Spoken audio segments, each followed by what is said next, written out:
आपसे बात करेंगे आगे। आखिरी बात क्या है आपको?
नहीं बता सकते।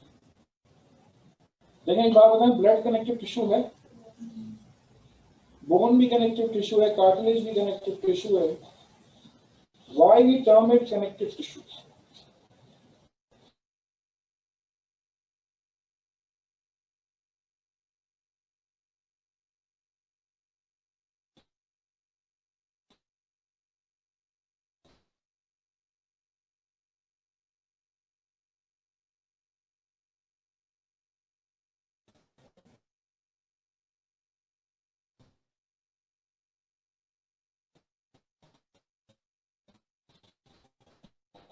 इसको कनेक्टिव टिश्यू क्यों कहते हैं? When cells are embedded in a fluid matrix, tissue is said to be connective tissue. अगर सेल्स फ्लूइड मैट्रिक्स में धंसे हुए हो, उसको हम नाम देते हैं कनेक्टिव टिश्यू। कोई गलती से भी यह ना कहे कि एक पार्ट को दूसरे पार्ट से कनेक्ट करता है इसलिए कनेक्टिव टिश्यू नहीं। अब इसकी मिसाल ले लें कि आपका जो ब्लड है उसमें red blood cells, white blood cells, platelets हैं। ये सारी की सारी चीजें किसमें मौजूद हैं? ये सारी की सारी चीजें मैट्रिक्स में मौजूद है। ठीक है, ये सारी की सारी चीजें प्लाज्मा के अंदर मौजूद है। ब्लड के जितने भी सेल्स हैं सब प्लाज्मा में मौजूद है या मैट्रिक्स में मौजूद है की बात। तो इसलिए ब्लड जो है वो कनेक्टिव टिश्यू। ठीक है, और अगर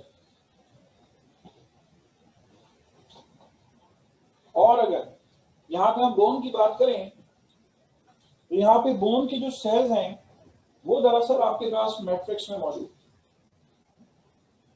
ठीक है, यहाँ पे जो बोन के सेल्स हैं वो दरअसल मैट्रिक्स में मौजूद है। इसलिए कनेक्टिव टिश्यू कहलाएगा। आप डायग्राम देखेंगे तो आपके समझ में आएगी बात। ये देखिए, बोन के अंदर बोन सेल्स मौजूद होते हैं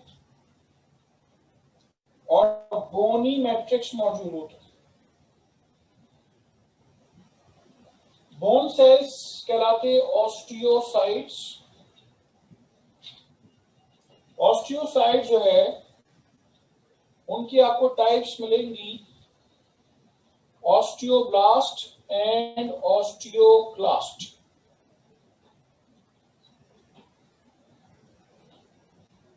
ठीक है, ऑस्टियोब्लास्ट एंड ऑस्टियोक्लास्ट।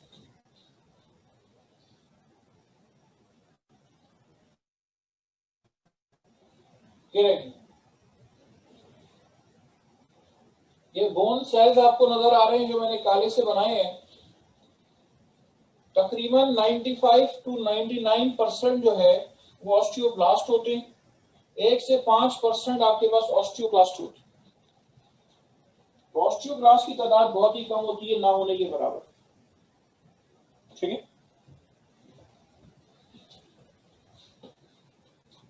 दरमियान में आपको मैट्रिक्स मिलेगा। मैट्रिक्स में क्या चीजें मौजूद होती हैं? Matrix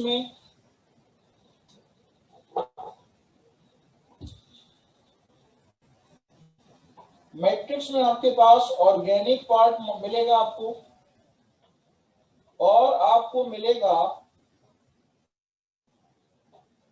inorganic part.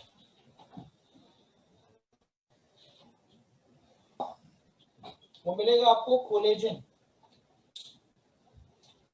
ये देखिए, ये रेड से मैं बता रहा हूं, सेल्स के दरमियान ये कोलेजन प्रोटीन है। ये प्रोटीन बनाया है ऑस्टियोब्लास्ट ने, और उसको फिर सिक्रीट किया है किसके अंदर? मैट्रिक्स में सिक्रीट कर दी। तो यहाँ पे जो ऑर्गेनिक पार्ट है वो कौन?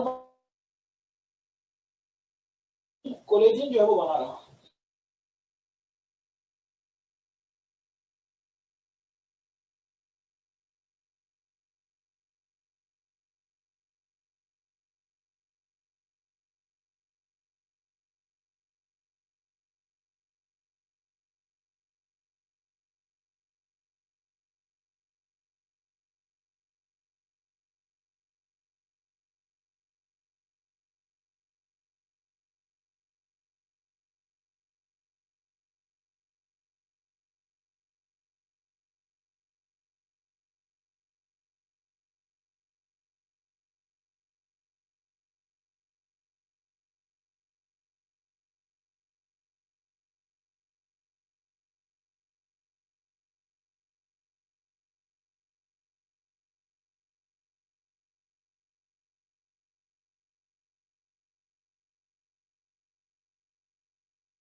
डायग्राम लाजमी बनाना।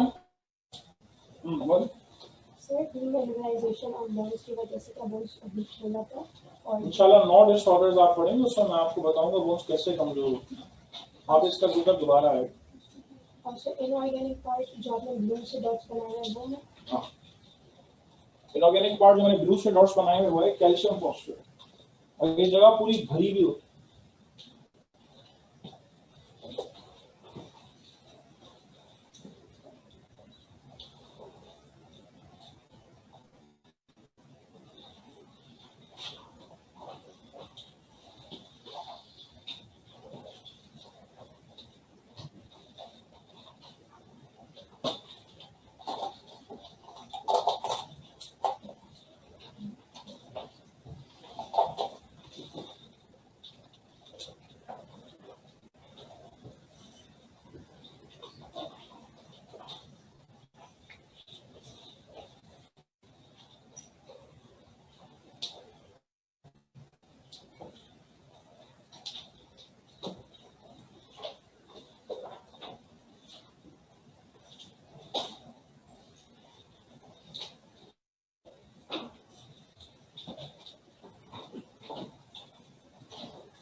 ठीक है, इसके बाद आई है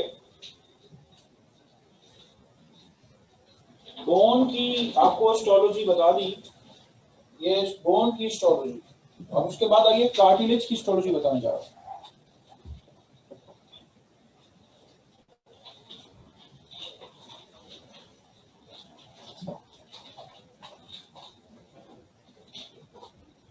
Going to tell you about histology of cartilage।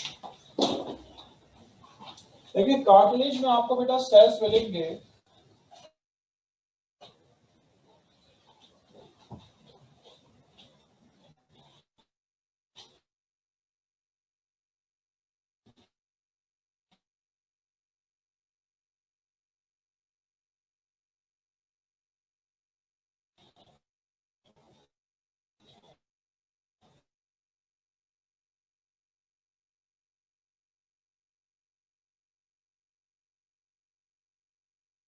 Sales कहलाते हैं कॉन्ड्रोसाइट्स,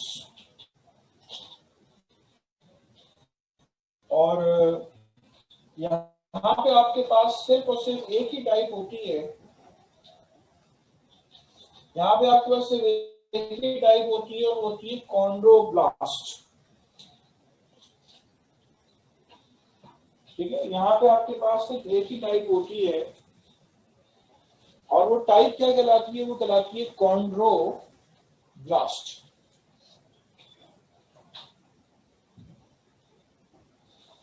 मैट्रिक्स में आपके पास खास तौर पे ऑर्गेनिक पार्ट मौजूद होता है।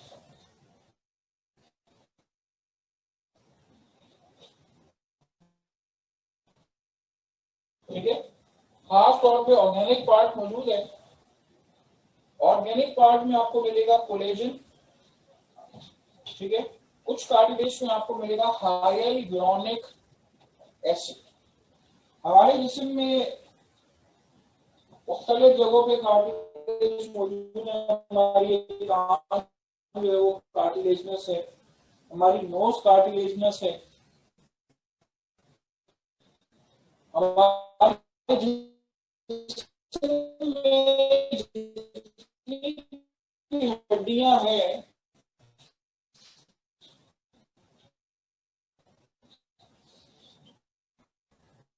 हमारे जिस्म में जितनी भी हड्डियां हैं, हमारी नोज कार्टिलेजनस, ईयर कार्टिलेजनस, हमारा ये जो ट्रैकिया है इसके जितने भी रिंग्स हैं सब कार्टिलेज के होंगे।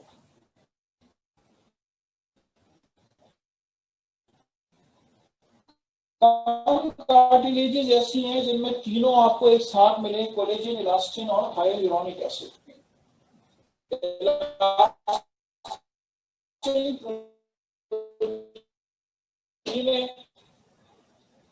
हाइलुरोनिक एसिड प्रोटीन नहीं है बल्कि।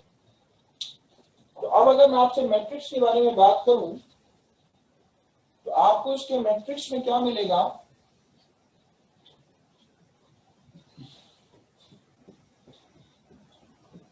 आपको इसके मैट्रिक्स में क्या मिलेगा? आपको इसके मैट्रिक्स में कोलेजन तो मिलेगा ही मिलेगा।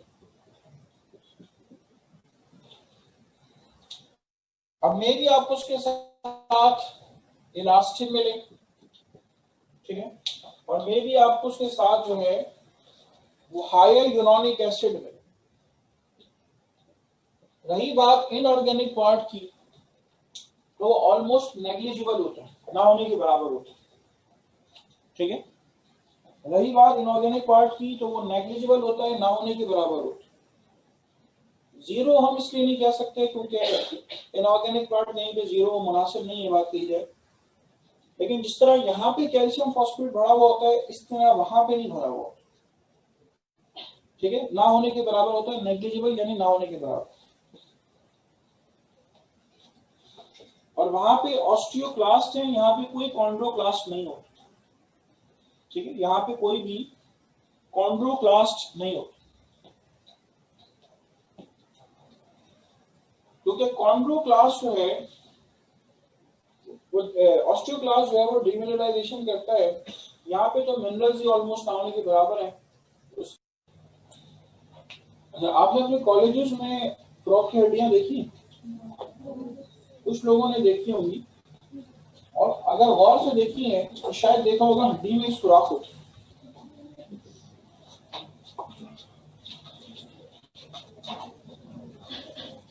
इस तरह का सुराख होता है और उसकी लेबलिंग होती है न्यूट्रिएंट फॉर्मेट। एक बात बताएं, किसी की हड्डी तोड़ी जाए तो क्या उसके अंदर आर्टरीज वेन्स मिलेंगे? आप नहीं मिलेंगे, ठीक है। किसी की अगर हड्डी तोड़ी जाए तो बेटा आपको उसके अंदर आर्टरीज और वेन्स नहीं मिलेंगे। तो और से सुन लीजिए, किसी हड्डी के अंदर जो है आर्टरीज वेन्स नहीं होती, बल्कि चैनल्स बने होते हैं, रास्ते बने होते हैं ब्लड को मूव करने के लिए। तो किसी हड्डी के अंदर जो चैनल्स बने हुए होते हैं, उन चैनल्स को नाम देते हैं हैवर्शियन कैनाल्स।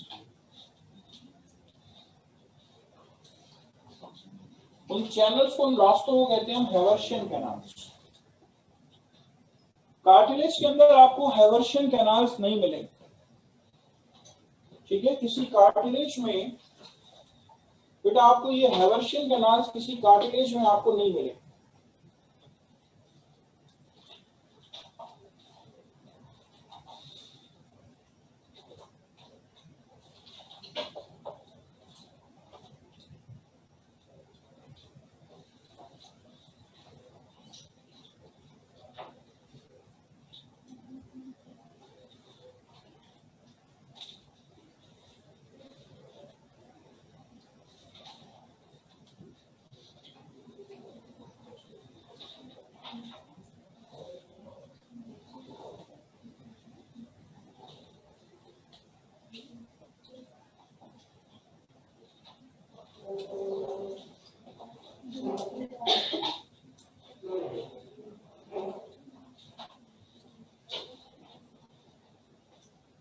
अच्छा, ये मैंने हैवर्शियन कैनाल वाली बात आपको बताई क्यों? आपको अपनी किताब में हैवर्शियन कैनाल का लफ्ज नहीं मिलेगा।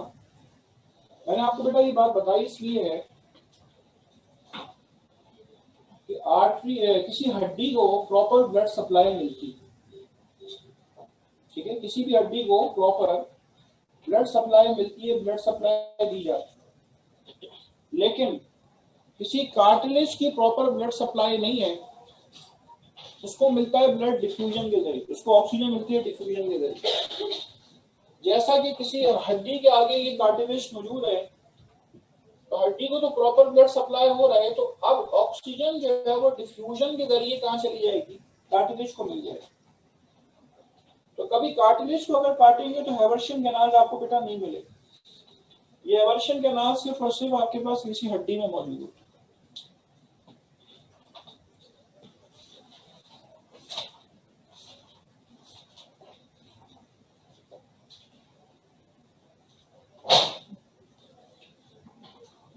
चलें, ये बात होगी आपसे हिस्टोलॉजी ऑफ बोन और कार्टिलेज के बारे में।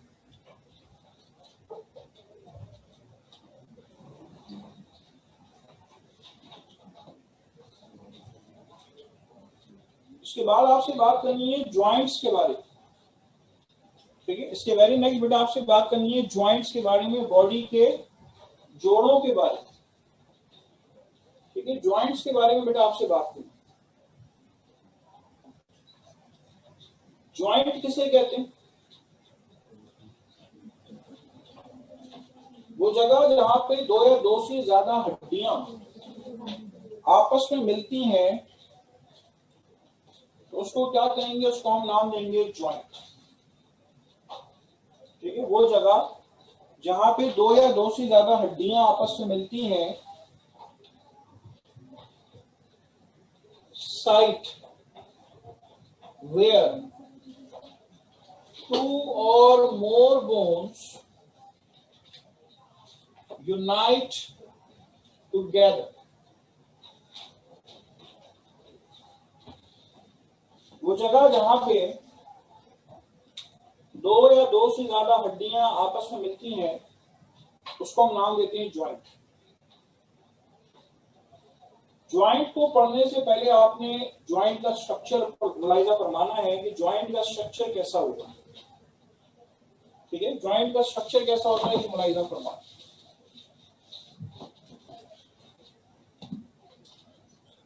तवज्जो आपकी बोर्ड पे होगी। ये बोन है, इसके एंड्स कार्टिलेजनस होते,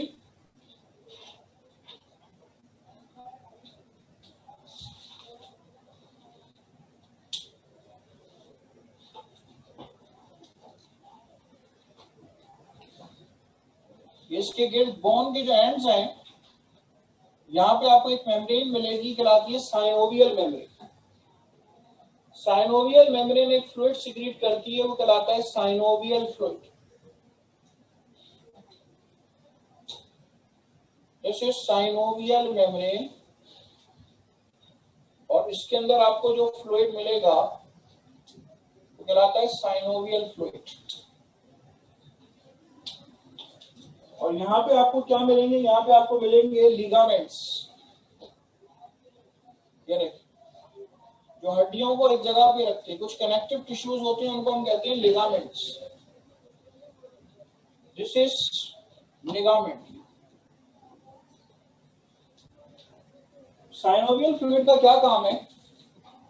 साइनोवियल फ्लूइड के तीन काम ध्यान में रखने हैं आपने। ये लुब्रिकेंट के तौर पे काम करता है। किसी जगह अगर दरवाजे में रगड़ वगैरह हो तो हम वहां पे ऑयल डाल देते हैं, ग्रीस डाल देते हैं, तो एज अ लुब्रिकेंट काम करता है। इसके अलावा